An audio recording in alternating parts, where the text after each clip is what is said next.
பாஜகவை பொறுத்த மட்டும் எதையும் செய்யக்கூடிய, அதனால இதுல இருந்து அவங்க பலவீனம் ஆகிவிட்டாங்கன்னு தெரியுதில்ல.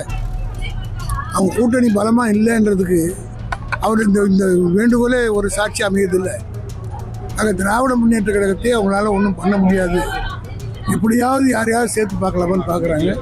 அதனால் தமிழ்நாட்டு மக்கள் திமுகவை எதிர்க்கிறவர்கள் யார், திமுக செய்தது என்ன என்பதெல்லாம் தீர்மானிச்சிட்டாங்க. இன்னும் எலெக்ஷன் நாளைக்கு வச்சா கூட திமுக 200 இடத்துல ஜெயிக்கும். ஆக இது அமித்ஷாவில் மோடியில் யார் வந்தாலும் தடுக்க முடியாது. அதனால தான் சில பேரை தூண்டி விட்டு பார்க்குறாங்க. ஆனால் நிச்சயமாக தமிழ்நாடு அதுக்கு இணையாகாது. இந்த வர இருக்கிற 2026 தேர்தலில் தளபதி மு.க. ஸ்டாலினுடைய தலைமையில் தான் ஆட்சி அமையும் என்பது அவர்களுக்கு தெரிந்திருந்த காரணத்தினால தான் இதை பண்ணுறாங்க. சார், ஒவ்வொரு முறையும் பார்த்தீங்கன்னா திமுகவை மேலே கடுமையான விமர்சனங்களை தாவேகா தலைவர் விஜய் வச்சுக்கிட்டு வர்றாரு. குறிப்பாக பார்த்தீங்கன்னா திமுக ஒரு தீய சக்தி, திமுக ஆட்சி நடத்துகிறா, அவங்க கண்காட்சியாக நடத்திக்கிறான்ற மாதிரி குற்றச்சாட்டு வைக்கிறாரு. இதை குறித்து கண்காட்சி யார் நடத்துகிறாங்கன்றது மக்களுக்கே தெரியும். அவர் தான் கண்காட்சி நடத்திருக்காரு.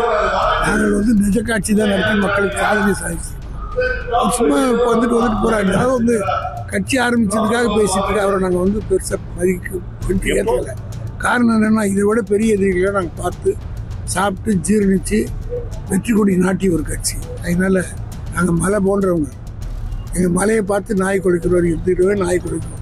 அதனால் மலை குன்றி விடாது. அதனால் ஏற்கனவே குலைச்ச நாய்களோட இது ஒன்றும் செஞ்சு கொண்டு எப்பொழுதும் சார், கடைசி கேள்வி சார், எப்பொழுதும் சூழ்நிலை தற்போது இந்த 2026 சட்டமன்றம் மிகவும் சூடு பிடிச்ச ஒரு தேர்தலாக இருக்கிறது. அதாவது மும்முனை போட்டியாக இருக்கிறது. இதை திமுக எப்படி எத்தனை முனையாக இருந்தாலும் சரி, 3 முறையாக இருந்தாலும் 3 முறையாக இருந்தாலும் 2 முறையாக இருந்தாலும் சரி, 5 முறையாக இருந்தாலும் சரி, திமுக தனிப்பெருமையானோடு வெற்றி பெறும். சார், எச் ராஜா புதுசா ஒரு திரைப்படம் நடிச்சிருக்காரு, அது குறித்து ஒரு கருத்து.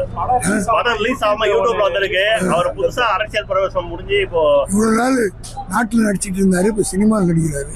ஆக ஒரு சிறந்த நடிகராக வரணும்னு என்னுடைய வாழ்த்துக்கள்.